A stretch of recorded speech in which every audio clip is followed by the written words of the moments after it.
ಮೇ 16ಕ್ಕೆ ಬೆಂಗಳೂರಿಗೆ ಬರ್ತಾರ ಪ್ರಜ್ವಲ್ ರೇವಣ್ಣ. ಜರ್ಮನಿಯ ಮ್ಯೂನಿಚ್ನಿಂದ ರಿಟರ್ನ್ ಟಿಕೆಟ್ ಬುಕ್ ಮಾಡಲಾಗಿದೆ. ಮೇ 16ಕ್ಕೆ ಬೆಂಗಳೂರಿಗೆ ಬರ್ತಾರ ಸಂಸದ ಪ್ರಜ್ವಲ್ ರೇವಣ್ಣ. ಜರ್ಮನಿಯ ಮ್ಯೂನಿಚ್ನಿಂದ ರಿಟರ್ನ್ ಟಿಕೆಟ್ ಬುಕ್ ಆಗಿದೆ. ಮೇ 15ರಂದು ಮ್ಯೂನಿಚ್ನಿಂದ ಹೊರಡಲಿರುವಂತಹ ವಿಮಾನ ಮೇ 16ಕ್ಕೆ ಬೆಂಗಳೂರಿಗೆ ಇದೇ ವಿಮಾನ ತಲುಪತ್ತೆ. ಆ ವಿಮಾನದಲ್ಲಿ ಟಿಕೆಟ್ ಬುಕ್ ಮಾಡಲಾಗಿದೆ.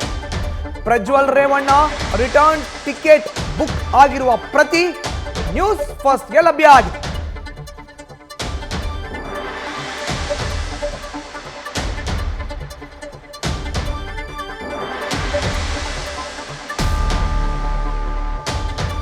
ಹೆಚ್ಚಿನ ಡೀಟೇಲ್ಸ್ ನಮ್ಮ ಪ್ರತಿನಿಧಿ ಸಂದೇಶ್ ನೀಡ್ತಾರೆ. ನೇರ ಸಂಪರ್ಕಕ್ಕೆ ಜಾಯಿನ್ ಆಗಿದ್ದಾರೆ. ಸಂದೇಶ್, 15ನೇ ತಾರೀಕು ಟಿಕೆಟ್ ಬುಕ್ ಆಗಿದೆ. 15ನೇ ತಾರೀಕು ಪ್ರಜ್ವಲ್ ರೇವಣ್ಣ ಆಗಮಿಸುವಂತ ಸಾಧ್ಯತೆ ಇದೆ ಎಂಬ ಮಾಹಿತಿ.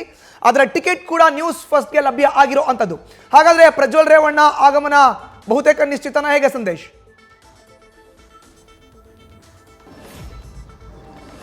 ಮಧುಸೂದನ್, ಇಲ್ಲಿ ಪ್ರಮುಖವಾಗಿರುವಂತದ್ದು ಈಗಾಗಲೇ ಪ್ರಜ್ವಲ್ ರೇವಣ್ಣ ಅವರು ಕೂಡ ಖುದ್ದು ಅವರ ವಕೀಲರ ಮುಖಾಂತರವಾಗಿ ಎಸ್ಐಟಿ ಅಧಿಕಾರಿಗಳಿಗೆ ಈಗಾಗಲೇ ಮಾಹಿತಿಯನ್ನ ಕೊಟ್ಟಿದ್ದಾರೆ. 7 ದಿನಗಳ ಕಾಲಾವಕಾಶ ನನಗೆ ಬೇಕು ಅಂತ. ಹಾಗಾಗಿ ಎಲ್ಲೊಂದ್ ಕಡೆ ಅವ್ರು ಬರಲೇಬೇಕಾಗುತ್ತೆ, ವಿಚಾರಣೆಯನ್ನ ಎದುರಿಸಲೇಬೇಕಾಗುತ್ತೆ. ಹಾಗಾಗಿ ಈಗ ಸದ್ಯ ನಮಗೆ ಸಿಕ್ಕಿರುವಂತಹ ಒಂದು ಟಿಕೆಟ್ ನ ಪ್ರತಿ ಏನಿದೆ ಅದು ಜರ್ಮನ್ ನ ಮ್ಯೂನಿಚ್ ವಿಮಾನ ನಿಲ್ದಾಣದಿಂದ ಬೆಂಗಳೂರಿಗೆ ಬುಕ್ ಮಾಡಿರುವಂತಹ ಟಿಕೆಟ್. ಅದು ಈಗಾಗಲೇ ಲುಫ್ತಾನ್ಸಾ ಏರ್ವೇಸ್ ನಲ್ಲಿ ಅವರು ಟಿಕೆಟ್ ಅನ್ನ ಬುಕ್ ಮಾಡಿದ್ದಾರೆ. 15ನೇ ತಾರೀಕು ಅಲ್ಲಿಂದ ಬಿಟ್ರೆ 16ನೇ ತಾರೀಕು ಬೆಂಗಳೂರಿಗೆ ಅವರು ರೀಚ್ ಆಗ್ತಾರೆ. 16ನೇ ತಾರೀಕು ಬೆಂಗಳೂರಿಗೆ ರೀಚ್ ಆದ್ರು ಅಂದ್ರೆ ಮೋಸ್ಟ್ ಪ್ರಾಬಬಲಿ 17ನೇ ತಾರೀಕು ಅವರು ಮತ್ತೆ ಎಸ್ಐಟಿ ಮುಂದೆ ಹಾಜರಾಗುವಂತ ಸಾಧ್ಯತೆಗಳಿರ್ತವೆ. ಯಾಕಂದ್ರೆ ಸರಿಯಾದ ರೀತಿಯ ಕಾರಣವನ್ನ ಕೊಟ್ಟು, ಯಾವುದೇ 41A ನೋಟಿಸ್ ಅನ್ನ ಕೊಟ್ಟಂತ ಸಂದರ್ಭದಲ್ಲಿ ಸರಿಯಾದ ರೀತಿಯ ಕಾರಣವನ್ನ ಕೊಟ್ಟು 2ನೇ ನೋಟಿಸ್ಗೂ ಕೂಡ ವಿಚಾರಣೆಗೆ ಹಾಜರಾಗಬಹುದು. ಅಂದ್ರೆ ನಾನು ದೇಶದಲ್ಲಿ ಇರಲಿಲ್ಲ ಅನ್ನೋ ಒಂದು ಕಾರಣವನ್ನ ಕೊಟ್ಟು ಅವರು ವಿಚಾರಣೆಗೆ ಹಾಜರಾಗಬಹುದು. ಹಾಗಾಗಿ ಇಲ್ಲಿ ಈಗಾಗಲೇ ಪ್ರಜ್ವಲ್ ರೇವಣ್ಣ ಅವರು ಕೂಡ ರೆಸ್ಪಾಂಡ್ ಮಾಡ್ತಾ ಇರೋದ್ರಿಂದ, ಈಗ ಟಿಕೆಟ್ ಕೂಡ ಬುಕ್ ಮಾಡಿರೋದ್ರಿಂದ, ಈ ಟಿಕೆಟ್ ಮಾಹಿತಿಯನ್ನ ಕೂಡ ಈಗಾಗಲೇ ಎಸ್ಐಟಿ ಅಧಿಕಾರಿಗಳು ಪಡೆದುಕೊಂಡಿರೋದ್ರಿಂದ ಇಲ್ಲಿ ಯಾವುದೇ ರೀತಿಯ ಲುಕ್ಔಟ್ ನೋಟಿಸ್ ಗಳ ಸಾಧ್ಯತೆಗಳು ಇರೋದಿಲ್ಲ. ಯಾಕಂದ್ರೆ ಅವರು ಸೈಮಲ್ಟೇನಿಯಸ್ಲಿ ಕಾಂಟ್ಯಾಕ್ಟ್ ಅಲ್ಲಿ ಇದ್ದಾರೆ, ಅವರ ವಕೀಲರ ಮುಖಾಂತರವಾಗಿ ಕಾಂಟ್ಯಾಕ್ಟ್ ನಲ್ಲಿ ಇರೋದ್ರಿಂದ ಈಗ ಸದ್ಯ ಅವರು ವಿಚಾರಣೆಗೆ ಹಾಜರಾಗೋದಕ್ಕೆ ಒಂದು ಡೇಟ್ ಅನ್ನ ಕೊಡ್ತಾರೆ. ಅಂದ್ರೆ ಅವರು ವಾಪಸ್ ಬಂದ ನಂತರ ಒಂದು ಡೇಟ್ ಅನ್ನ ಕೊಟ್ಟು ಅವ್ರನ್ನ ವಿಚಾರಣೆಗೆ ಕರೆಯುವಂತ ಕೆಲಸಗಳಾಗ್ತವೆ. ಈಗ ನಮಗೆ ಸಿಕ್ತಿರುವಂತಹ ಮಾಹಿತಿ ಪ್ರಕಾರವಾಗಿ 15ನೇ ತಾರೀಕು ಮ್ಯೂನಿಚ್ ವಿಮಾನ ನಿಲ್ದಾಣದಿಂದ ನೇರವಾಗಿ 16ನೇ ತಾರೀಕು ಬೆಂಗಳೂರಿಗೆ ಬರ್ತಾರೆ ಅನ್ನೋ ಮಾಹಿತಿ ಲಭ್ಯವಾಗ್ತಾ ಇದೆ.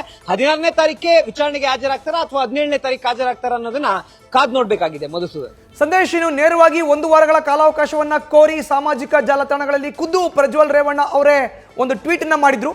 ಆ ಮೂಲಕ ನೋಡೋದಾದ್ರೆ 1 ವಾರಗಳ ಕಾಲಾವಕಾಶ. ಈಗ ಟಿಕೆಟ್ ಬುಕ್ ಆಗಿರೋದು ಮೇ 15ನೇ ತಾರೀಕಿಗೆ. ಸಂದೇಶ್,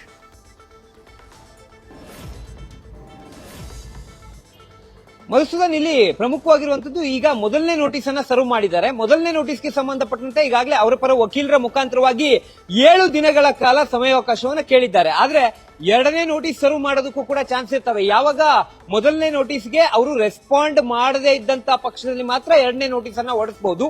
ಈಗಾಗಲೇ ವಕೀಲರ ಮುಖಾಂತರ ಹೇಳಿದ್ದಾರೆ. ಆದ್ರೆ ಸೆಕೆಂಡ್ ನೋಟಿಸ್ ಅನ್ನ ಹೊರಡಿಸಿ ಅವರಿಗೆ ಒಂದು ಡೇಟ್ ಕೊಡುವಂತ ಕೆಲಸವನ್ನ ಮಾಡ್ತಾರೆ. ಇಲ್ಲಿ 41A ನ ಅಡಿಯಲ್ಲಿ 3 ನೋಟಿಸ್ ಗಳಿಗೆ ಚಾನ್ಸಸ್ ಇರ್ತವೆ. ಯಾಕಂದ್ರೆ ಅವರ ಬಳಿ ಸರಿಯಾದ ರೀತಿಯ ಕಾರಣ ಇದೆ. ಯಾಕಂದ್ರೆ ಹೊರದೇಶದಲ್ಲಿ ಅವರು ಇರೋದ್ರಿಂದ ರಿಟರ್ನ್ ಟಿಕೆಟ್ ಅನ್ನ ಕೂಡ ಹೋಗುವಂತ ಸಂದರ್ಭದಲ್ಲೇ ಬುಕ್ ಮಾಡಿರ್ತಾರೆ. ಹಾಗಾಗಿ ಅವರು ಆ ರೀಸನ್ ಅನ್ನ ಕೊಡಬಹುದು. ಅಂದ್ರೆ ಆ ಟಿಕೆಟ್ ಗಳನ್ನ ಇಟ್ಕೊಂಡು ನಾನು ದೇಶದಲ್ಲಿ ಇರಲಿಲ್ಲ, ಜರ್ಮನಿಗೆ ಹೋಗಿದ್ದೆ, ಹಾಗಾಗಿ ಎಲ್ಲ ಒಂದ್ ಕಡೆ ರಿಟರ್ನ್ ಟಿಕೆಟ್ ಕೂಡ ಮೊದಲೇ ಬುಕ್ ಆಗಿದ್ರಿಂದ ನಾನು ಅವತ್ತೇ ವಾಪಸ್ ಬರ್ಬೇಕಾಗುತ್ತೆ ಅನ್ನೋ ಒಂದು ಕಾರಣವನ್ನ ಕೊಟ್ಟು ಅಲ್ಲಿ ಅವರು ನೋಟಿಸ್ ಅನ್ನ ಕೊಟ್ಟಂತ ಸಂದರ್ಭದಲ್ಲಿ 2ನೇ ನೋಟಿಸ್ಗೆ ಅಥವಾ 3ನೇ ನೋಟಿಸ್ಗೆ ಹಾಜರಾದಂತ ಸಂದರ್ಭದಲ್ಲಿ ಹೇಳ್ಬೋದು. ಹಾಗಾಗಿ 7 ದಿನಗಳ ಕಾಲಾವಕಾಶವನ್ನ ಕೇಳಿದ್ದಾರೆ.